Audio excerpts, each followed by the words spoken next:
Merry Christmas, Hoodats, Steve Geller, Jeff Nowak, getting you ready for Monday Night Football in Green Bay. We're going to talk about Saints injuries.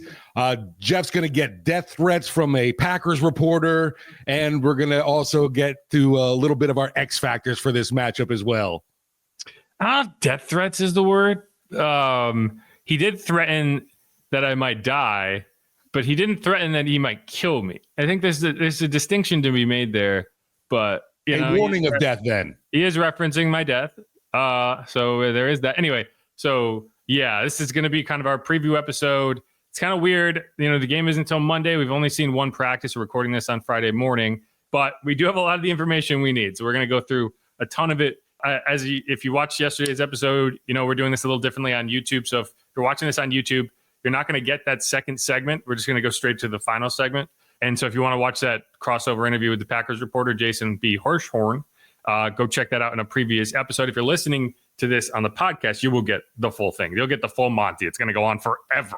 You will age while listening to this podcast. But let's get into it. So we're not going to do the typical X factors. I mean, we might hit on a couple at the end if we feel like it's necessary. But in this episode, we're going to mainly go through a lot of the news that happened this week, which there is plenty of, and it's mostly injury related. One signing that I really want to dive into. We're going to hit a lot of in the front segment, the rundown segment.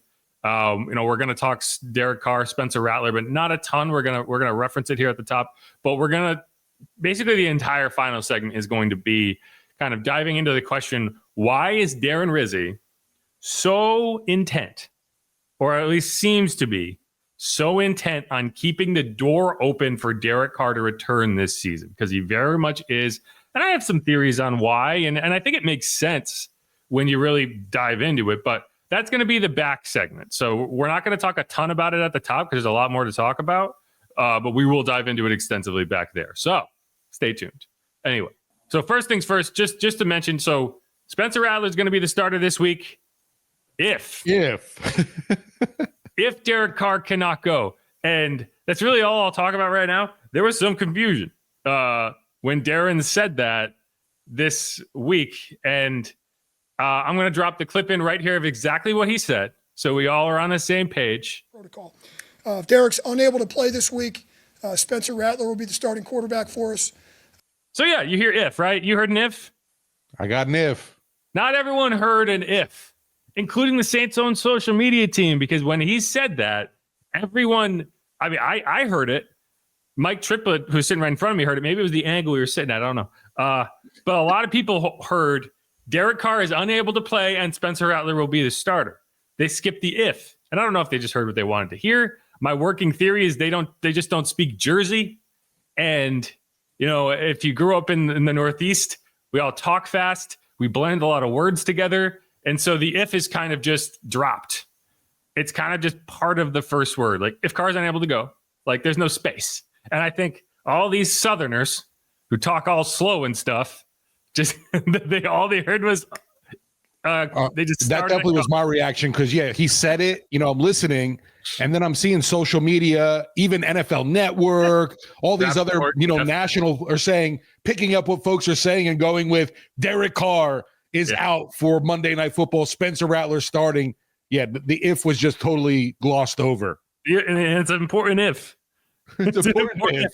And it also didn't make sense with the context of everything else that was said. And again, we'll talk more about it in the back end. But it was funny because there was clarification later in the press conference of so what do you mean? You said he wasn't going to be. He was like, what are you talking about? How could I talking about? Right? How could I say this any more clearly? First you could enunciate. That would be the best way to make this clearer. Is you could enunciate and say if. Pause. Right. Pause. But either way. Sadly, no ifs though on Alvin. Yeah. So yeah. Anyway, let's hit the two easy ones first. So we're gonna go through the injury report here. Not a ton on it. Two guys to watch is Marquez Valdez-Scantling, who took a couple big hits in that game. He's dealing with a chest injury. I think chest means rib in this instance. I think sometimes the Saints, if they feel like, hey, I don't want a guy to get targeted, they'll say chest instead of rib. And I think that kind of encompasses everything when you say chest, kind of like abdomen. Because it doesn't make sense that he would have a chest injury, but we'll see. Maybe he just has a really deep bruise in the chest area. It sounds like it was a precaution. He probably could have practiced if he needed to. Darren said he held him out because, whatever. And so he's likely going to be out there the rest of the week. And that's important because he's basically their number one wide receiver right now. The other guy, Chase Young, who's been playing really well lately. He missed practice, but it sounds like he missed with an illness. It sounds like it's the same thing that Alvin was dealing with last week. They kind of have a bug going around. So remind me later in the week not to get all that close to Chase, because I don't want to get breathed on, because I would rather not catch whatever bug is going in around the Saints locker room. And if it's anything like the last year, it's got some gastric distress too. So I don't want to deal with any of that. But it sounds like Chase will be fine too. So those two DMPs from the first day of practice doesn't sound like it's going to be an issue. But those are the only that sound like they're not going to be an issue. I'm going to laugh if somehow, obviously, you get on the team bus and all of a sudden Chase Young is, of course, right next to you. You're going to be like, oh, great. You would laugh. You'd laugh at my misfortune. How dare you? You're heading to death anyway, so. That's true. I'm going to die. It won't matter. I'll be dead before I ever get sick. But all right. So those are the ones that don't matter. The ones that do matter. Yeah. Let's start with the good one. And that is Chris Olave is back at practice. Welcome back. Welcome back. I think I can't recall if I did say this on the previous podcast. I believe I did, but this always made sense to me. I think a few people were surprised to see him out there. I'm not surprised at all, because here's the thing. You can open up a guy's practice window and get him 21 days of practice before you ever have to use a roster spot. And as long as he's cleared to return to football activities, why not?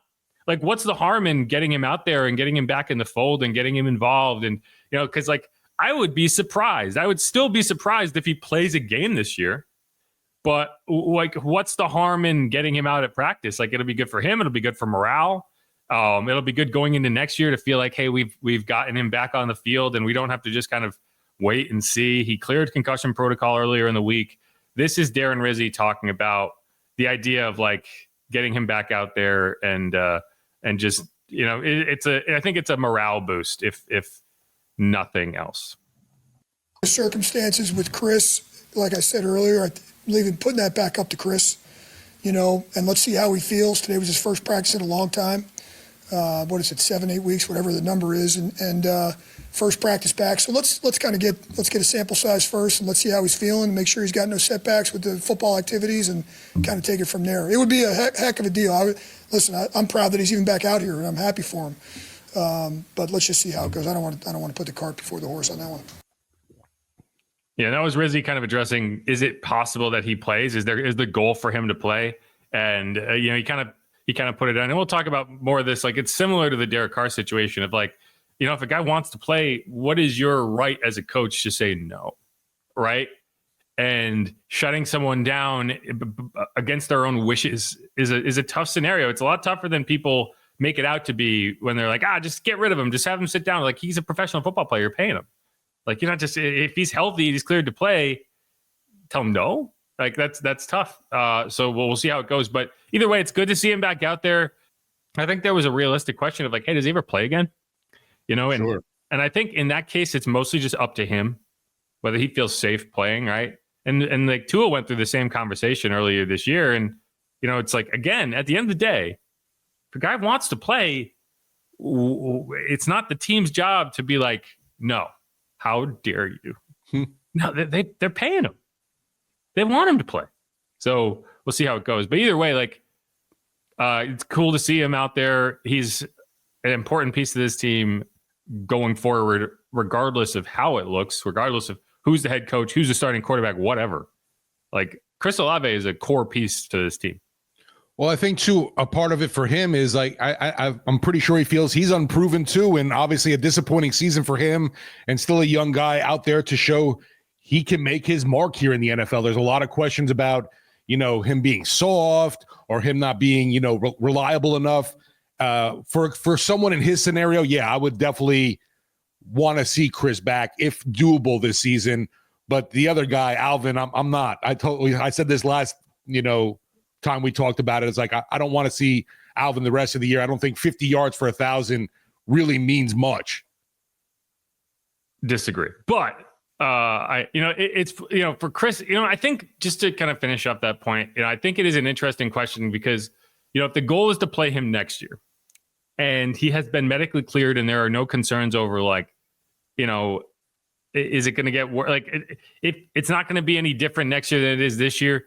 And I almost would like, if you have to pull off that Band-Aid, maybe you're better off in a game that doesn't matter this year, where you can at least get him out there and have him run some routes, maybe on a pitch count, and get him back comfortable in the game so that you go into next year and you don't feel like you have to do that in the preseason. I don't know. I think there's some conversations to be had, but like Darren said, I think it's like you leave that up to him more so than anything else. With Alvin, it's frustrating. And here's what Rizzy said when he was talking about the injuries. And keep in mind, like Riz, he went up there for his press conference on Thursday. I keep wanting to say Wednesday, but we're a day behind. It's Thursday. And he spent the first 3 minutes not even being asked a question, just going through injuries. Like, okay, this injury, this injury, this injury, this injury, this injury. And it was like a lot of the players you're talking about like Chris Olave, Derek Carr, Alvin Kamara, MVS, Chase. There's like a lot of really important players on this team are dealing with injuries right now. And that's not even including the guys who definitely aren't coming back. But this is what Rizzy had to say about Alvin's injury specifically. The situation with Alvin right now, it was probably a little bit more significant than we initially thought. So, he's going to be week to week at the moment. I'm going to be honest, it doesn't look great for this week. We'll see what the next day brings. But that doesn't look great at the moment for this coming week. But we'll see if that's going to be a multiple week. We'll kind of play that one by ear, whether that's going to be multiple weeks but right now he doesn't look great for this week.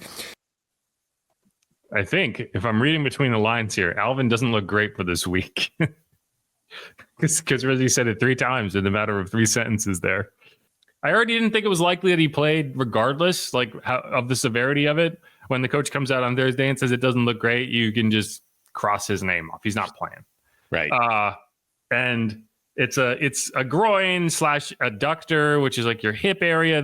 So it's kind of, a multiple kind of issue. It was something that apparently he was dealing with during the game. Like he was feeling it a little bit.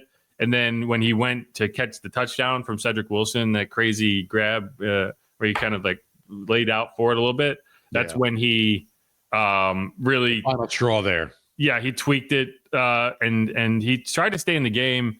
Obviously didn't. He played. I think he came in for one more snap. Wasn't working. He went on into the injury tent, back to the locker room. Will it be the last time we see him this year? It's tough to say, but like you said, does it make sense to press it? I don't know. Is 1,000 yards really that meaningful? It depends. I think it is, personally. I think he really wants that. This is Darren talking about that. So it's not like, Darren was asked about it. And whenever you get asked about a statistical thing, a lot of times you'll get coaches and players being like, whatever. But this is what Darren said when he was asked. Listen, there's no one who wants him to get him more than me. At the same time, we're certainly going to do the right thing by him. I know it's a goal that he wants to accomplish. It's a goal that I want him to accomplish. But let's hopefully we get him back here towards the end and we can get him that goal. Yeah, to me, I just have my problem is it's like whoopity-doo 1,000-yard rushers nowadays. It's not that big of a deal. It actually, you don't see that many 1,000-yard rushers anymore though. Like it's not that common.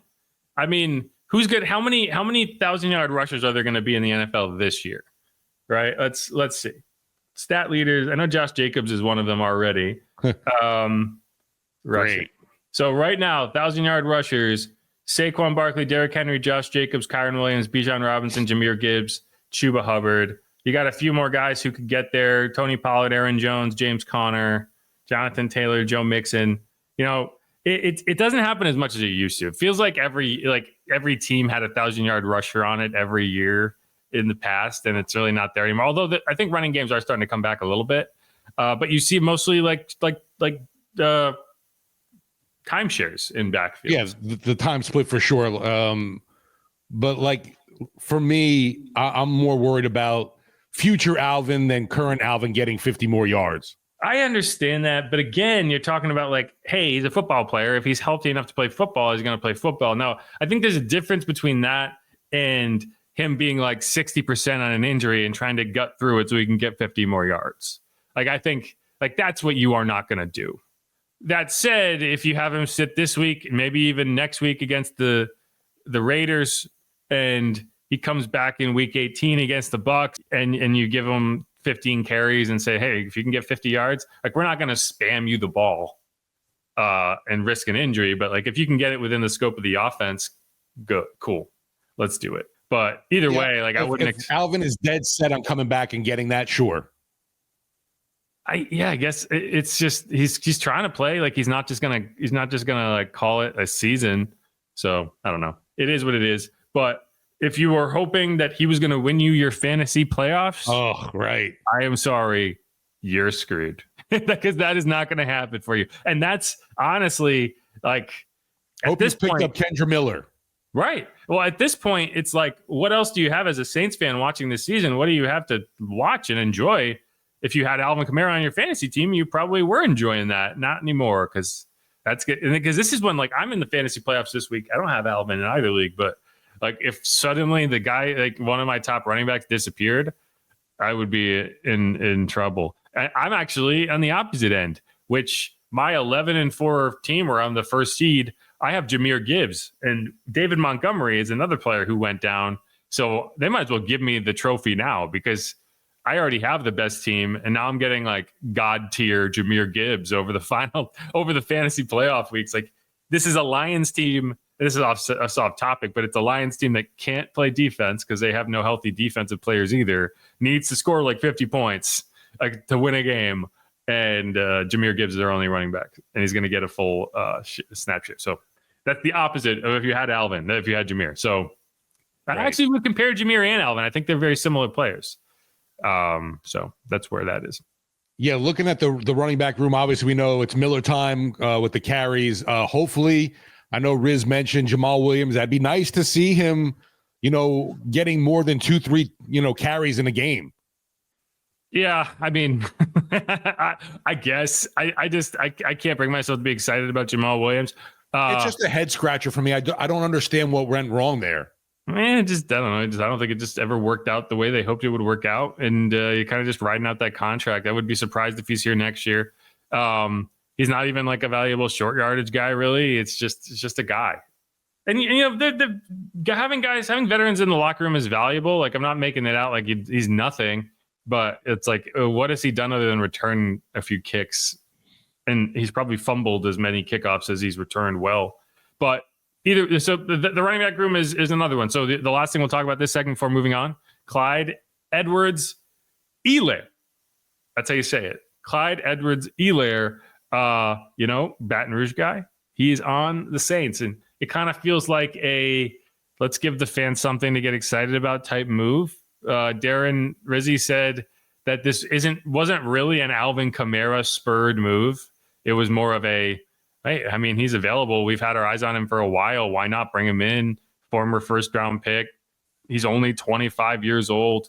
I don't know if things ever really clicked for him in Kansas City. So why not? And so they brought him in because he was waived earlier this week by the Chiefs. And this is what he had to say in the locker room, or at least a chunk of what he had to say in the locker room when we caught up with him this week. Honestly, it's really hard to put in words, but it most definitely put tears in my eyes. And my wife, she's from Baton Rouge, and us being able to come home, and she graduated from Xavier right down the street. So it's a full swing of emotions, but not a better place to be. Obviously, kind of happened quickly, but was it completely a surprise when they called? Did you have an idea that maybe? Honestly, it was a surprise, and that's why I think it really hit me so hard, especially when I seen the 504. As soon as I seen the area code come across my phone, kind of had to take a second to kind of realize what was going on, but I couldn't pass up opportunity to be able to be around my family and home. This is it. How big of a Saints fan were you growing up? Well, I had multiple Reggie Bush, Pierre Thomas, and Deuce McAllister posters in my room. And my mom was crazy. We were texting when I was on the way up here, and she found my a Saints puffer that I used to wear with my name embroidered on it and everything. So she was like, I don't know if this is going to be something that comes full circle, but I'm praying that you're able to come home. And sure enough, I wouldn't say 5-10 minutes later I was getting a phone call. So it was pretty sweet, You're gonna wear that puffer here, right? If I, probably on one of my arms or something like that. But I might try to get in here and hang it in my locker, most definitely. For you, how far, I guess, for you in your mind, do you feel like, the way that you got in here, your rookie season, do you feel like you're just as good as probably as you were 4 years ago, probably in terms of where you're at, maybe even better just because of your time in the league? Yeah, most definitely. I would say just being able to play multiple years. I mean, this is my 5th year in the league, and only 25. I went into the league at 20 years old, and most of it was a huge learning curve, and really just being able to kind of slow the game down from a player standpoint. And I think the physical side of it is just something that comes with time. I feel greater than ever, and I feel like I'm a better football player than what I was when I initially came into the league. So yeah, that was Clyde Edwards-Helaire, Saints signed to the practice squad. Obviously, if you're from Louisiana, you remember Clyde. He was a star. Like everyone wants to talk about that LSU offense. I want to talk about Joe Burrow. I want to talk about Jamar Chase. I want to talk about Justin Jefferson. Go back and look at Clyde's numbers. And sure, when you're in an offense with a Heisman Trophy winning quarterback and the Biletnikoff winner and then another guy who's better, even though he didn't win the award that year, it was Jamar Chase who won the Biletnikoff.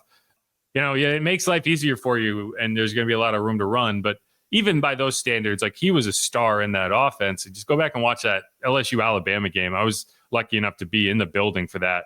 That is one of the single greatest running back performances I have ever seen in a college game. And I don't say that lightly. Like, I think he had 4 touchdowns in that game. And so, it's interesting. One thing I'll say is, and I don't know, Clyde has always been kind of a stocky, kind of bulky guy. Like, he's never been I would never describe him as svelte. I think he's a little out of shape right now, which isn't surprising. He hasn't played in a game this year. So that's what I was going to say. Did he talk about that at all? About the fact that he was just inactive every single game day? He talked a little bit about it. It was frustrating, and it's kind of a situation where it's like, after a while, you're kind of just going through the motions. Because how hard are you going to work? I mean, you're going to do the work. You're pro, right? But like, that's got to be a frustrating scenario when you're like, how many weeks am I going to put in? Prepare like I'm going to start, and then not even be active. So it was just kind of a situation where these guys kind of needed to both. It was clearly not working out. Isaiah Pacheco came back, and the Kareem Hunt's there. So he was just kind of the odd man out. Yeah, even Carson Steele getting snaps over him. Right. It was clear that it wasn't going to work out. He's dealt with the PTSD issues, and that's been well documented. So maybe, you'd hope that, hey, maybe getting him back home and getting him around a support system that he's more comfortable with will help him. But I do think he's a little out of shape right now, because I didn't even, it's funny. We walked in the locker room, and I saw Willie Gay at his locker. Right. And something to keep in mind, like, Clyde, he's familiar. He's comfortable in Louisiana. He knows everybody, right? Like, his mom lives in Baton Rouge. His wife is from Baton Rouge. He's from Baton Rouge.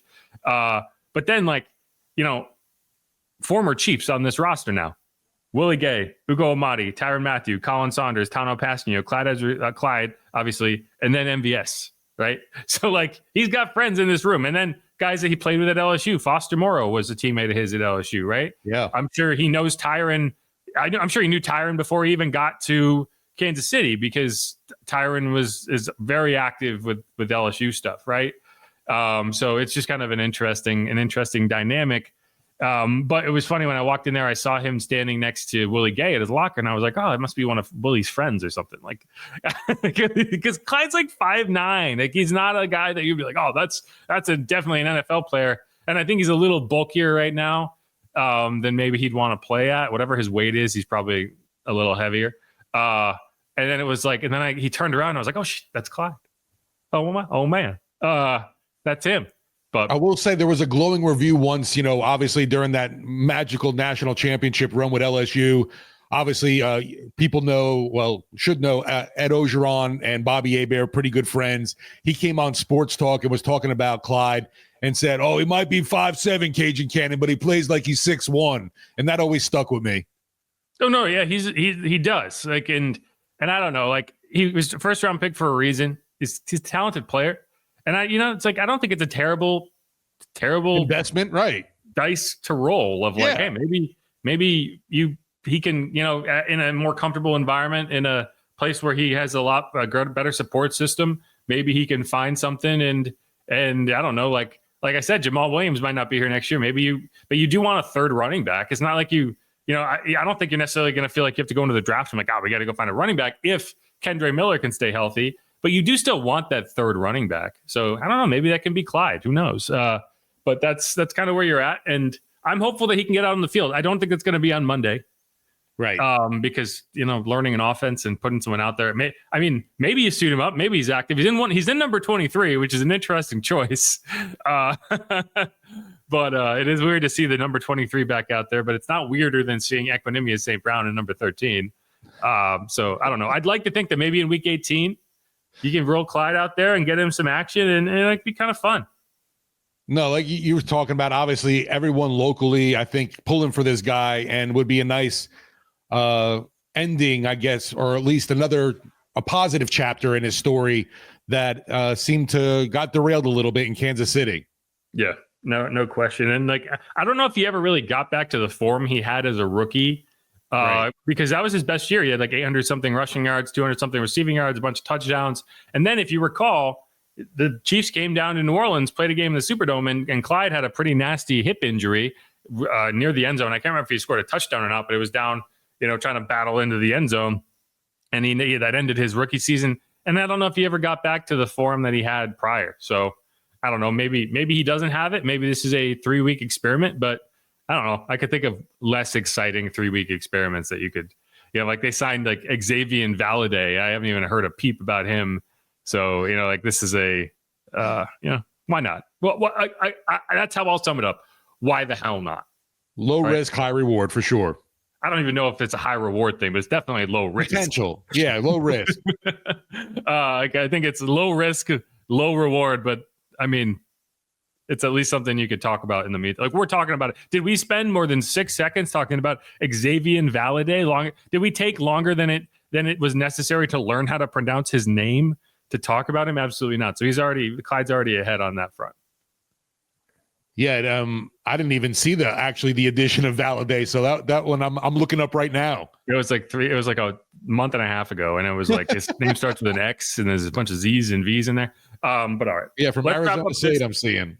Yeah, let's wrap up this segment. If you're watching this on YouTube, we're going to go straight into the final segment. We're going to talk about Derek Carr and the quarterback position and maybe a few X factors if we feel like it.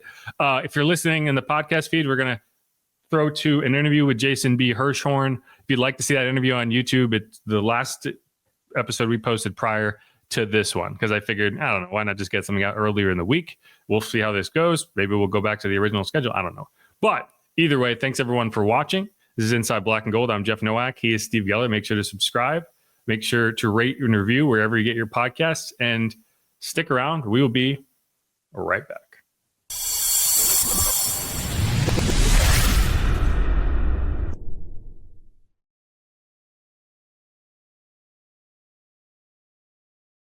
And we're back. One final segment here on Inside Black and Gold. Thanks again to Jason B. Hirschhorn for giving us the lowdown on the Packers.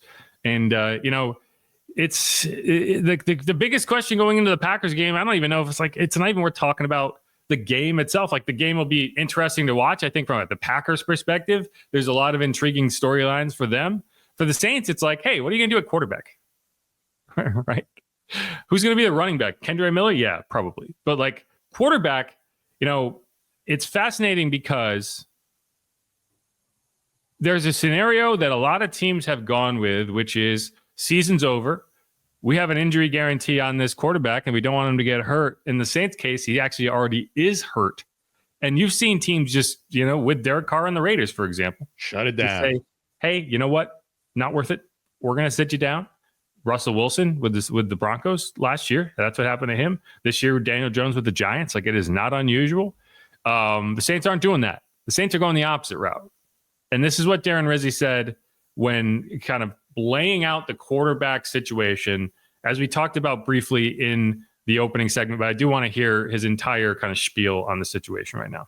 Here's the situation with Derek. Derek Carr wants to play this season. He wants to come back and play this season. That there's absolutely zero doubt about that.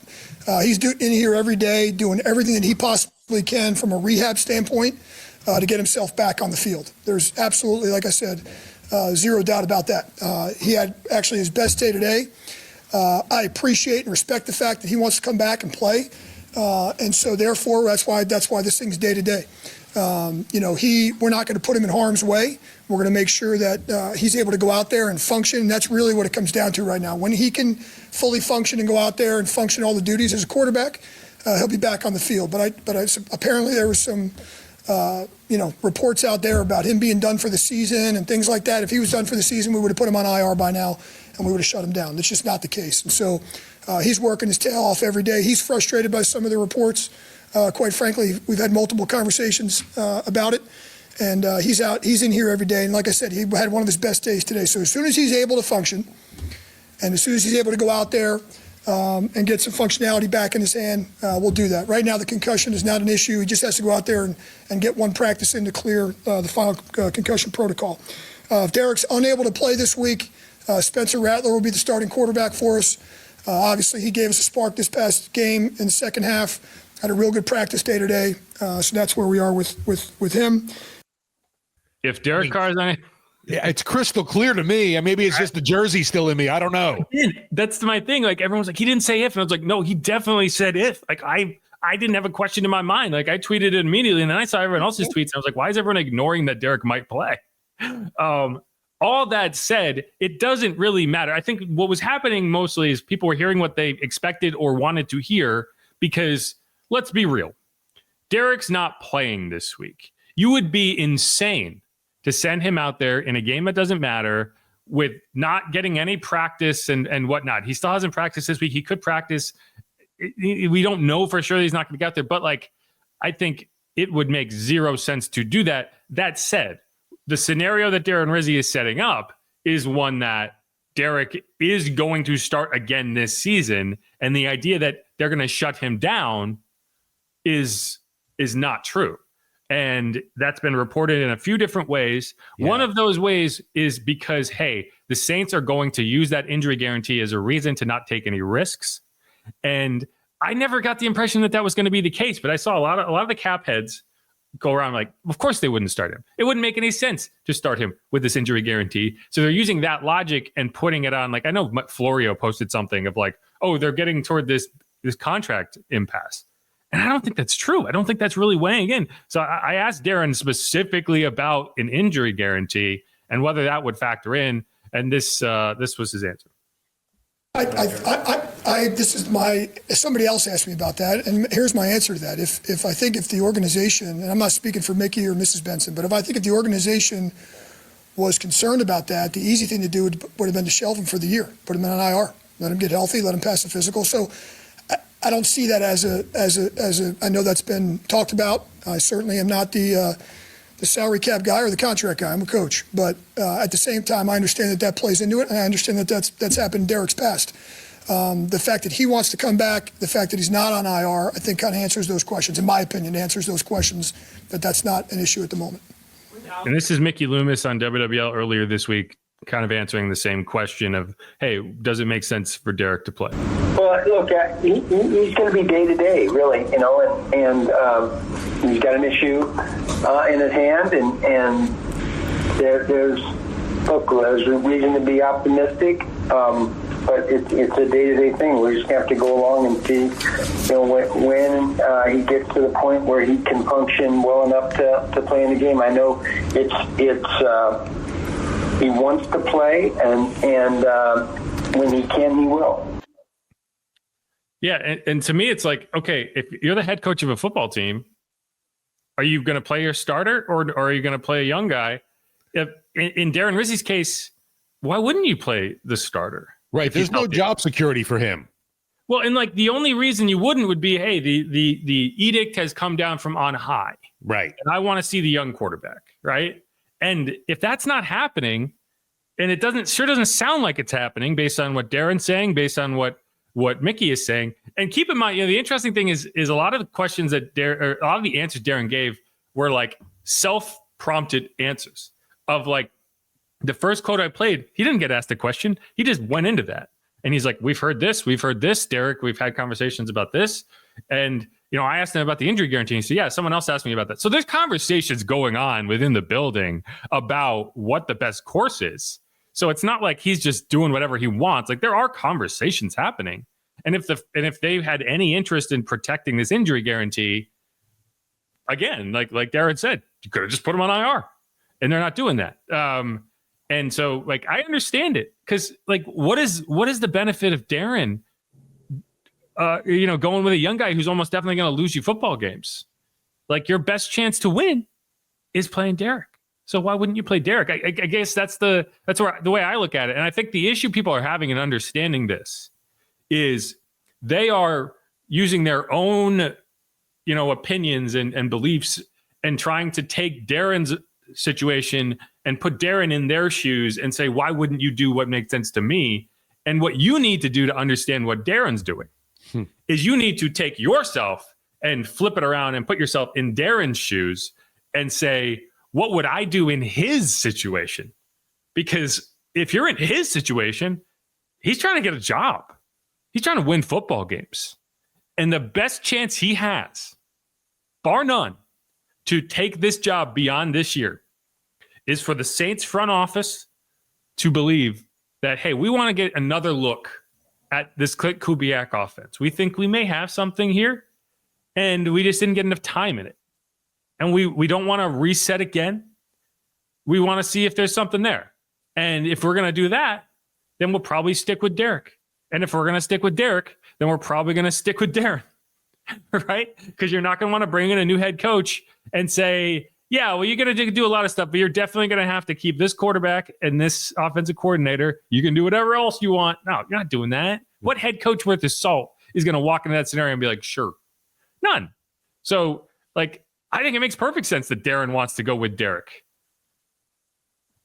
No, I get that too. I mean, if you're just looking at it from your vantage point or a fan saying, yeah, just let the young guys, if it's Spencer Rattler or even if Jake Haener gets some snaps, I'd rather see that than have Carr come back this year. You mentioned it. Obviously, with Rizzi, he's fighting for his career right now. He's trying to become a head coach and not just be a special teams coordinator. It's curious, though. It's like I'm wondering what if anybody in the higher up, although you heard from Mickey Loomis on WWL, they seem to be hand in hand on this, where Derek's not done, obviously, like you mentioned too. They said if so, he would have been on injured reserve, and that's not the case. So I'll find it curious, and I'm anxious to see if he does come back, how this injury affects Carr. You start looking at other quarterbacks that have dealt with something similar to the past. I think the most recent was a guy like Josh Allen. Yeah, and in those instances, it was a guy fighting to get into the playoffs. That's the difference. But this is I think this quote is also important to kind of dive into why Darren feels like keeping the door open for Derek is important. He's able to do everything with his right hand. So it's a matter of the function of his left hand. And listen, there's been plenty of other quarterbacks that have played with similar injuries. I've mentioned a couple in here before, but there's been many quarterbacks, and it just becomes down to a functionality. Can you protect it? Can he function? Can he protect himself? And that's why when I say we're not going to put him out there in harm's way. I heard somebody say the other day, why would we try to bring Derek back? Well, I mean, listen, when I took over, we gave everybody a clean slate, right? And so, and that's everybody. It's all inclusive. That's Cam Jordan, it's DeMario, it's Alvin, it's Derek, it's a quarterback. And since I've taken over, Derek started 4 games. We're 3-1 in those games. He's got a 68% completion percentage. He's thrown 6 touchdowns. He's got 1 interception. He's only taken 2 sacks. His quarterback rating is over 103. And so why would I play him? I mean, I think it's kind of obvious why we would play him. But others don't feel the same. That's fine. That's their opinion. And that's a beautiful thing about this game. But I love the fact that he is fighting every day to come in here, rehabbing his butt off, and he comes in here every day with the intent of getting back out there. And so I think there's a lot to be said for that, especially at this point of the year. I love when someone asked him too about the odds of him playing. He's like, I know him from Jersey, but I don't get into odds. Yeah, it's funny because I don't think, again, like, it's not about this week. It's about just because we start Spencer this week doesn't mean we are starting Spencer the rest of the way. Because he's taken a major risk there by maybe pointing out that Derek's actually not playing that badly this year. Like, I don't know why people are so intent on not being able to believe that he's not the worst quarterback ever. Like, I have people say like, he's checking down to Alvin too much. That's why that percentage is there. And it's like, not really. He targeted Alvin like 6, 5, 4, and 6 times over that 4-game span, first of all, which is not an unreasonable amount of times. And second, it's like, have you seen this offense? Why wouldn't you be checking down Alvin constantly? Like, he's the only player here worth getting the ball to. Anyway, but I just think that's funny. But I think the more important thing here, it kind of goes back to Darren Rizzi many times. I've heard him say it at least 3 or 4 times, maybe more. He describes himself as an accountability guy. That's important to him. It's important to his method as a head coach. It's important to how he motivates his team. He says the 111 thing, everyone needs to do their share, right? And so when you're that guy and you're selling that, and that is your brand, and you have a quarterback, you have the highest paid player on your team dealing with a broken hand and saying, no, I want to play. Like, I don't want to sit. I want to go out there. I want to do the work. I want to do the rehab, and I want to get back in the game. As a coach who sells accountability, who sells investment, who sells everyone pulling their weight, how can you then turn around and be like, yeah, fuck off, Derek. Go sit in the corner. We're going to play the young guy, even though like you haven't been playing badly. This is not a situation where you're costing us football games. And even if it is like that, those guys aren't going to be a better chance of us winning, the young players. That would be completely about development. Like, how do you do that? Like, I just don't think those two things can marry up together. And nothing loses like commitment from a team faster than being a hypocrite, saying one thing and selling one thing, and then when push comes to shove, you do something else. And so just philosophically, that's why Darren is doing what he's doing. Because, yeah, sure, I get it. It makes way more sense to say the season's over, let's see what we have in the young players. But again, the highest paid player on your team is like, I don't care, I'm hurt, but I want to play. You play him. And it's going to be the same question if Chris Olave comes in week 18 and be like, dude, I know I'm cleared, I want to play. You know, how do you tell that guy no? And the same thing with Alvin in week 18. So we'll see how it goes. I just think that you have to understand, like, again, it's not about how you see the situation, it's how Darren sees the situation. And I think it's really easy to understand where he's coming from based on all these other factors. I think the biggest thing for at least fans is the fact they're just thinking about draft picks right now and ruining, where you're standing there. And like we've laid out here, Rizzi's worried about, I'm trying to solidify my case as being the permanent head coach here. So yeah, I want the best players out there. And obviously Derek Carr is that dude for me right now. Yeah. And the other thing is, like, we probably are going to see Spencer this week. What happens if he goes out and just plays terribly, which is not an unlikely scenario? He's going against a really good team in a very unpleasant situation with no weapons. He at least has an offensive line. But like, there's a scenario where you play Spencer and it's like, what are you going to do? Go back to Jake? If the alternative is go back to Jake or play Derek against his former team, which he's motivated to go play against his former team, then you're going to go back to Derek. So, we'll see. And again, I think we are going to see Spencer this week. And so, like, let's talk about that the rest of the way. Like, Spencer, I think that's the right call to go with Spencer in this situation. If Derek can't play, which again, it's an important if. I think what I saw from Spencer and what I was happy about from Spencer is he was calm, cool, collected in stressful situations. That said, I go back and I watch the tape, and this is not a negative on Spencer, but like, Jake Haener really didn't have a chance. And, you watch the offensive line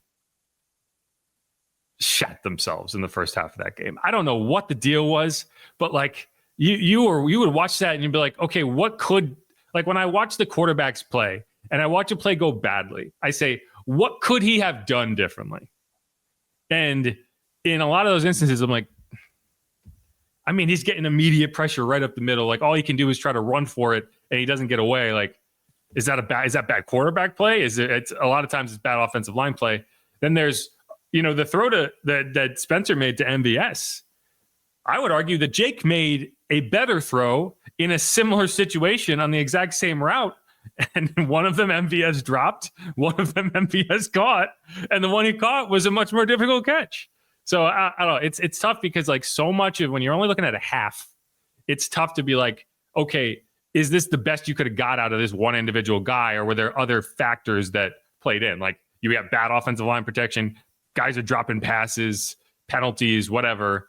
All that said, I still think Spencer played better. I think Spencer handled his scenarios a lot better, and he's a guy that I'm excited about, so I'm going to get excited about him. And at the end of the day, like I'm going to admit that. Like I'm more excited about Spencer than I am about Jake, so I'm willing to look past stuff with Spencer more than I'm willing to look past stuff with Jake, because I think the ceiling's higher, and I want to see him out there. Yeah, I think for whatever reason, and I really go back and even look at preseason numbers, but I feel like the guys around Spencer play a lot more motivated. I don't know if that's legit or not. I know it's really hard to gauge, but there definitely was more of that spark there. And just for that 2-minute drive alone, I feel like Rattler definitely deserves another look. I don't buy that, because like you could say like, oh, so they weren't motivated in weeks 6 through 8. No, I hear you. No, for that, I will say you were right that this game against the Commanders, Rattler definitely looked a lot more at ease and poised, and not, a guy that was, oh my God, the sky's falling. Whereas Jake felt that pressure, and you felt that pressure with him because he looked frazzled. He did look frazzled. And I think what you're reacting to there is not necessarily the players being like, oh, Spencer's in now, I believe I'm going to play better. Right. I think what happened is the first drive of the second half, you went down, you scored a touchdown, and you had some positive things happen. And then the confidence builds. And, yeah, sure, part of that's maybe be Spencer. But I think when you have success as an offense and you kind of get that ball rolling, I think Darren talked about this. Like you're staring up there the entire first half, you see a round number, and you're like, man, we are in trouble. And then like something starts, positivity, like momentum, like people will tell you momentum doesn't exist. Like I'm a big analytics guy, but I will never buy that idea that momentum is fake.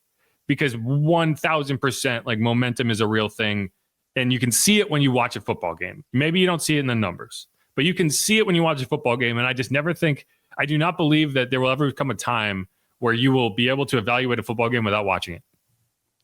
But that's what analytics wants you to believe, that none of the decisions you make in the game matter. You can tell by just looking at the math, who's the better player, who's the better quarterback, who's the better decision. Well, what's the better decision in this any given moment? And I don't buy that. I still lean heavily in analytics, but I do believe that momentum is a thing. And I think taking advantage of that momentum is important. I think Spencer did that. And, you talked about the 2-minute situation. Darren also talked about the 2-minute situation. And I agree with both of you completely, that when I look at that game for Spencer, the 2-minute drill at the end of that game is the main reason I look at it and say, okay, Spencer's my guy. Because it was an elite execution of that situation. And this is Darren kind of talking about what did he see differently from Spencer this time than maybe those first 3 starts. Yeah, listen, I think he learned a lot of things. The one thing I saw, JD, was that the thing that probably impressed me the most of that whole performance today was probably that 2-minute drill. I really liked how he, under the pressure, he performed, and I didn't see a sense of panic at all. I thought the last 3 games he was out there, like any rookie quarterback, there was a little bit of, some times where he looked a little panicky. I saw him much more relaxed. I saw him much more in control. I saw a lot more leadership out of him. And so that was the impressive part. Now, maybe coming off the bench with nothing to lose, kind of running around and gunslinging, but that's kind of been his thing, right? That's what's made him the guy that he is. It's kind of been his MO, his whole career. So hopefully now, with when he knows he's preparing today, so he took all the reps today with the ones, and we're going to kind of get him ready to go if Derek can't. So, if the question though too is, how much time does Derek need to get ready? Could a Saturday practice have him, ready to go on a Monday night? I hope not. Like I just think like the worst thing you can do for Derek, in my opinion, is send him out there and like not give him a chance, because then you're just setting him up for failure, right? Like I don't want to set anyone up for failure. And one thing I'd like to see out of Spencer is give him another opportunity to start and see if he can get things rolling faster And because I think that's been the issue for him in his 3 starts is he's never, like we talked about, the momentum, the positivity, getting that belief that you can actually execute on offense. Once you got that, you felt like, hey, yeah, we can do this. We can move the ball. We can get down the field and score. You scored on all 4 of your possessions in the second half. So if you can just have that in a game and start well and kind of get that belief rolling, and maybe that's what that second half does for him. Maybe that's what he needed. You know, it's like in basketball, you say like sometimes you just need to see the ball go through a hoop and the layup counts, right? Like a free throw counts. You just need to see it go through. And then once you kind of get that lid off, everything feels easier. Like you watch a basketball game and you'll watch wide open 3 after wide open 3 after wide open 3 brick. And you'll be like, you start to believe it's like, man, shooting 3-pointers is harder than I thought it was. And then you see 10 in a row go and you're like, oh, okay, it is easy. You just got to believe you can do it, you know? And I don't know if it doesn't directly kind of connect to football, but I think that's a big part of it is in none of those 3 games did you ever have like that initial success to have positivity around the offense. And I do think playing with Eric McCoy is going to be helpful for him. I think that was something that, you know, when you talk about why is it so difficult to play behind a backup offensive line? I think the backup center, who's the guy who's setting all the protections for you, is, especially for a rookie, a big difference. And so we'll see. But I'm excited. I was excited about Spencer getting his first start. I was disappointed at the end of it. I was excited about Spencer getting his second start. I was disappointed at the end of it. I wasn't particularly excited about it getting his third start. And I was not excited at the end of that one either. I was excited about Jake getting his first start. Yeah. I was not excited at the end of it, but I was excited about Spencer at the end of it. I'm excited about Spencer getting his 4th start. I'm going to continue being excited about these young players until they give me reasons not to be. And another really rough start would make me start to question things. Because although this is a big boy step up in obviously who you're facing, the conditions and all that, but yeah, I hear what you're saying. It's like how many shots you think you're going to get till this is like this is, you know, basically what you have. Here's the thing: I don't even need a win. I don't need a win. I don't. I just need a competent offense. Like I genuinely, like, I'm okay with a loss. A loss is beneficial for the Saints. You know, I don't think they can move up very far in the draft order. That's something we probably talk about after this game. Yeah. In our pod for next week is like, okay, exactly what's the highest they could climb? How high can you go? And what's the lowest they could fall in terms of, hey, you win both these games versus you would lose both these games, right? I don't think like the highest they could get is probably something around like 8th. Like this is just a kind of one of those historically down seasons in terms of like you have a lot of teams with really good records and a lot of teams with really, really bad records. So like they're kind of locked into somewhere between like 8 and 12. But I don't want it to be 12. I'd much rather be 8. So like a loss is fine. I don't mind that. I don't need Spencer to go out there and win. I do need Spencer to go out there and look like a guy who could win, a guy who isn't just, you know, a throwaway, like, yeah, whatever. Let's see what happens. So we'll see. But either way, it's not going to be a scenario where the Saints are just like, screw it, bench all the veterans, throw in all the young guys. You know, the other thing Mickey said this week with Mike Hoss is like, we're playing to win all of these games. And, you know, I think that's something that GMs say generally, even if they don't believe it. I think the Saints are being honest with you. Like, they're not going out there with the intent of losing. They're going out there with the intent of giving it their best shot. And that probably won't be enough in this game, but they're still going to do it. It's a much different feeling from fans and then the team, because you talked about obviously the draft. We're going to get into that a lot more soon. And, you know, the team, though, you don't want to breed that culture of losing. You don't want to be the Pelicans. And yeah, so I get that. And there's so many people that don't have job security right now. They're not locked in for next year. And you could say that for a lot of teams, but really in this case, you made that coaching switch, you know, earlier than expected here. You got an interim guy that's trying to show you, I can be that head coach for you. And there's still players from a Derek Carr on down that are trying to prove their worth as well, too. So I don't know. It's tough as a fan because you want the best for the team. And right now that feels like just losing out to improve your draft stock. But that really is not the case, because wherever you're going to draft, you're going to see how it comes to you anyway. So you're not going to get in the top 5 of this year's class So you would just want to close it out on hopefully a positive note, and I guess take that into next year, and maybe Riz sticks around and keeps that culture going. Yeah, you can miss pick number 8 just as easily as you can miss pick number 12. Either way, you've got to take the right guy. Yeah. And that's the question. Like, I don't even know if it's actually easier. It's just like you're locked into your own decision making at 8 a little bit more than you're locked into what the board tells you. Like, would they have taken Fuaga if they drafted at 8 this year? I don't know. But he was on the board and they got him, and that turned out to be an excellent pick, I think. And he's a guy that you can build around. And there aren't a ton of players on this roster that you would say like, yeah, let's build around this guy. So we'll see. But that's all I got. Anything else you want to hit on before we go into this game? No, the only good thing about Monday nights too is the fact that get obviously Sunday off, and with Saturday games too. I'm soaking in a bunch of NFL this weekend. It's too much. And college football playoff. Yeah, I do appreciate Monday only because like I'm working on Sunday either way, or I'm working on Monday either way.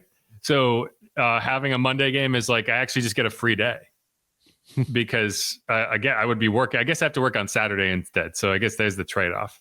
But yeah, Saints are going up a little earlier to Green Bay on Sunday morning. I think the goal is so they can do an outdoor walkthrough to kind of get acclimated a little bit. You know, they're putting balls in the freezer this week to. So you guys aren't leaving Saturday? No, they're leaving Sunday, but they're leaving Sunday morning. Okay, I thought, if you were going to end up leaving after practice Saturday. No, I don't think they want to spend multiple days out there, but they do want to at least have some extra time so they can get that walkthrough. I think that the idea is we have to do a walkthrough one way or the other, so let's do it there instead of here before we leave. Because if we do it there, then we can at least say we got a feel for what it's going to be like. I don't know. Hopefully it doesn't snow. I'm not looking forward to snow. I don't want snow. Don't give me I know snow. they had it the other day. Who knows what's in store though? Because like our guest said, they can change it so quickly over there. Even it can snow before the game. It can snow after the game. Just don't snow during the game. Come on, don't do it to me. Anyway, we'll see. I don't know. Maybe I'm just being a baby. I definitely am. No, because then you got to worry about mics and stuff, and obviously you not getting wet too. So not my mic. Anyway, all right. Who dat? Go Saints. Thanks everyone for hanging out. As always, make sure to hit that subscribe button. You can hit me up at Jeff_Nowak. You can hit up Steve at Steve Geller WWL. You can hit up the show at Saints_pod. Go Saints. Who dat? Monday night football in the frozen tundra. As I know you've been saying a lot this week. And when we get back, we'll be able to wish. We'll be right on Christmas Eve for our next podcast. Be a Merry Christmas. Yeah. Officially a Merry Christmas. Right. Yeah. I will be, we'll have to figure out the schedule for next week. I'm going to be staying up there for an extra day. Right. Probably record on Tuesday morning. Cool. Christmas Eve, which seems, I hate recording on holidays, but you got to do something, I guess. Well, at least you're not telling me, oh, Steve, we got to record Christmas Eve at night. I was like, I don't know if I can make it. Actually, I was thinking Christmas morning. You want to record on Christmas morning? Right under the tree. Yeah, we can open with up the family. Yeah. Yeah. All right. Who dat? Go Saints. Easy, y'all. Later, who dats?